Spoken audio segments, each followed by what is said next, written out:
Hello दोस्तों, स्वागत है आपका हमारे चैनल इंदर फाइनेंस बुक में, जहां पर आपको मिलता है फाइनेंस का ढेर सारा ज्ञान। तो चलिए आज की वीडियो शुरू करते हैं एक सवाल से। क्या आप 30 साल की उम्र से पहले रिटायर होना चाहते हैं, फाइनेंशियली फ्री होना चाहते हैं? आपको लग रहा होगा ये तो इम्पॉसिबल है। सो आइए इस सवाल का जवाब जानते हैं हमारी आज की इस बुक फाइनेंशियल फ्रीडम बुक से। क्योंकि दोस्तों इस बुक के लेखक ग्रांट सेवाटायर ने खुद 30 साल की उम्र से पहले रिटायरमेंट ले ली थी, फाइनेंशियली फ्री हो गए थे और उन्होंने अपने सारे ज्ञान को इस बुक के अंदर डाला है। लेखक ने बुक में 7 चैप्टर दिए हैं। 7 स्टेप्स में होकर आप फाइनेंशियली फ्रीडम को हासिल कर सकते हैं। Chapter 1, clarity. दोस्तों ज़्यादातर लोग बिना किसी प्लानिंग के या क्लैरिटी के काम करते हैं और खर्चे करते हैं। दोस्तों ज़्यादातर लोग सेविंग और इन्वेस्टिंग के बारे में सोचते तक नहीं, और कुछ को फाइनेंशियल फ्रीडम होना चाहते हैं पर उनके पास कोई प्लानिंग नहीं होती। बिना प्लानिंग के काम करना ऐसी बात है कि आंख बंद करके दीवार पे सिर पटकना।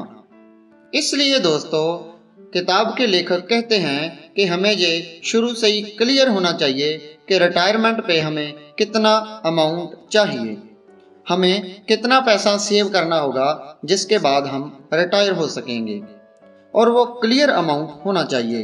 ये बहुत सारा पैसा नहीं हो सकता, एक फिक्स्ड अमाउंट, और उस फिक्स्ड अमाउंट का आप आसानी से पता लगा सकते हो।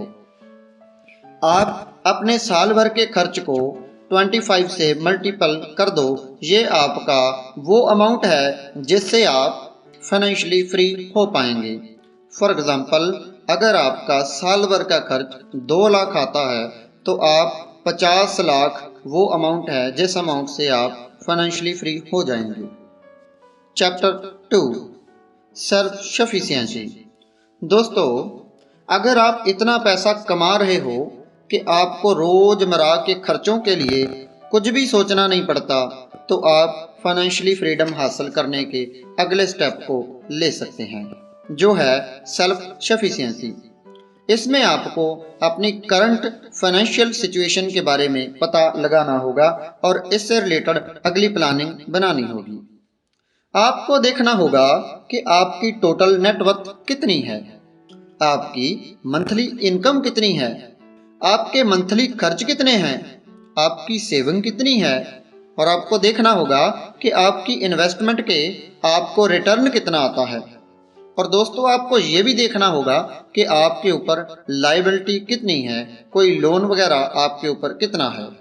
ये सब रिपोर्ट्स आपको समय समय पे निकाल के देखना चाहिए कि आप फाइनेंशियली फ्रीडम हासिल करने से कितने दूर हैं, या कितना समय, कितनी दूरी और आपको सफ़र तय करना पड़ेगा फाइनेंशियली फ्री होने के लिए। अगर आप दोस्तों ऐसा करते हो तो एक दिन सच में आप फाइनेंशियली फ्री हो पाएंगे। Chapter 3, breathing room. दोस्तों ऑथर ने फाइनेंशियली फ्रीडम के सफ़र में अगला स्टेप रखा है, ब्रीदिंग रूम। जब आपको पता चल जाए कि आप फाइनेंशियली फ्रीडम से कितना दूर हैं या कितना सफ़र आपको और करना है जिससे आप फाइनेंशियली फ्रीडम तक पहुंच सकें, तो आपका फाइनेंशियली फ्री होने की तरफ में अगला कदम ले सकते हैं, जो अगला कदम है ब्रीदिंग रूम। इस स्टेट में आपको सरवाइव करने के लिए अपनी मंथली सैलरी की ज़रूरत नहीं होती, क्योंकि तब तक आप इन्वेस्टमेंट और एसेट से इतनी इनकम बनाने लगते हैं कि आप आसानी से सरवाइव कर सकते हैं। आपको अपने खर्च का हिसाब रखना पड़ेगा और खर्च पर कंट्रोल करना पड़ेगा। कोई भी चीज़ खरीदने से पहले आपको ये सोचना होगा कि वो चीज़ आपके लिए कितनी ज़रूरी है, ज़रूरत है भी या नहीं, ये चीज़ आपकी लाइफ में क्या वैल्यू ऐड करेगी। आपको केवल एसेट्स पे खर्च करना है, आपको लायबिलिटी पे कुछ भी खर्च नहीं करना। जिस चीज़ की हमें ज़रूरत नहीं, ऐसे फालतू खर्चों से हमको बचना पड़ेगा। Chapter 4 stability. दोस्तों, जब आप अपने खर्च को कंट्रोल करते हैं तो आप स्टेबल हो जाते हैं, अर्थात स्टेट में आपके ऊपर कोई कर्ज नहीं होता। आपकी सारी लायबिलिटी खत्म हो जाती है। आपकी इनकम आपके खर्च से ज़्यादा हो जाती है। आपको खर्चे पूरे करने के लिए किसी की मदद नहीं लेनी पड़ती। अगर आपके पास इतना पैसा सेव हो जाए कि आप अपनी जॉब छोड़ के या किसी भी इनकम के बिना 6 महीने आराम से घर चला पाएं, तो आप स्टेबिलिटी के इस स्टेप में पहुंच चुके हैं। ऐसे इंसान को फाइनेंशियल स्टेबल कहा जाता है। इससे अगला कदम आपका ये होना चाहिए कि आप और ज़्यादा सेविंग करें। ऑथर ने हमें मेन 3 जगह से सेविंग करने के लिए कहा है। वो है घर, ट्रांसपोर्ट और खाना। ये 3 चीज़ें एक्सपेंसिव होती हैं। आपके पास बहुत बड़े घर की बजाय घूमने की बजाय लिक्विड कैश ज़्यादा होना चाहिए। इन 3 चीज़ों के खर्च को कम करके दोस्तों आप बहुत जल्दी फाइनेंशियली फ्री हो सकते हो। Chapter 5 flexibility. दोस्तों, जब आपके पास इतना पैसा सेव हो जाए कि आप 2 साल बिना किसी इनकम के, बिना जॉब की सैलरी के अपना घर चला पाएं, तो आप समझ लीजिए कि आप फाइनेंशियल फ्लेक्सिबल हो जाते हैं। ऑथर कहते हैं कि इस स्टेट में आपको अपना ध्यान उन मेन काम, फुल काम की तरफ लगाना चाहिए जिससे आपकी मेन इनकम आती है। आपको ये देखना होगा कि इनकम और कैसे बढ़ सकती है, कुछ और एफर्ट्स करके या अपना काम चेंज करके। लेकिन ऑथर ने यह भी कहा है कि आपको अपना फुल टाइम मेन काम तब तक नहीं छोड़ना चाहिए जब तक कि आपका साइड बिजनेस से और ज़्यादा रिजल्ट ना मिले। Chapter 6 financial freedom. ऑथर कहते हैं कि इस स्टेट में आप चाहो तो बिना कोई काम करे जी सकते हो, क्योंकि यहाँ तक आपके सालों से की गई इन्वेस्टमेंट से अच्छा खासा इनकम आ रहा होता है और आपको खर्च चलाने के लिए पहले की तरह कोई काम नहीं करना पड़ता। लेकिन दोस्तों, इस स्टेट में आप तब तक नहीं पहुंच सकते जब तक कि आप अपना माइंड एंटरप्राइजेस माइंडसेट डेवलप नहीं करते। आपको अपना एक एंटरप्राइजेस माइंडसेट डेवलप करना होगा।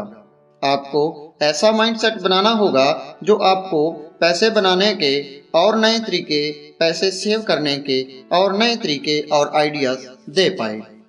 ऑथर ये भी कहते हैं कि हमें ज़्यादा फोकस सेविंग पर नहीं बल्कि इनकम को बढ़ाने के तरीकों पर करना चाहिए। Chapter 7 abundant wealth.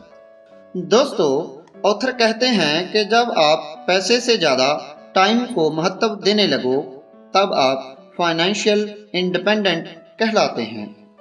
ऑथर द्वारा बताया गया ये आखिरी चैप्टर आपको फाइनेंशियल फ्रीडम से भी एक कदम आगे ले जाता है। आपके पास ज़रूरत से कई गुना पैसा होता है।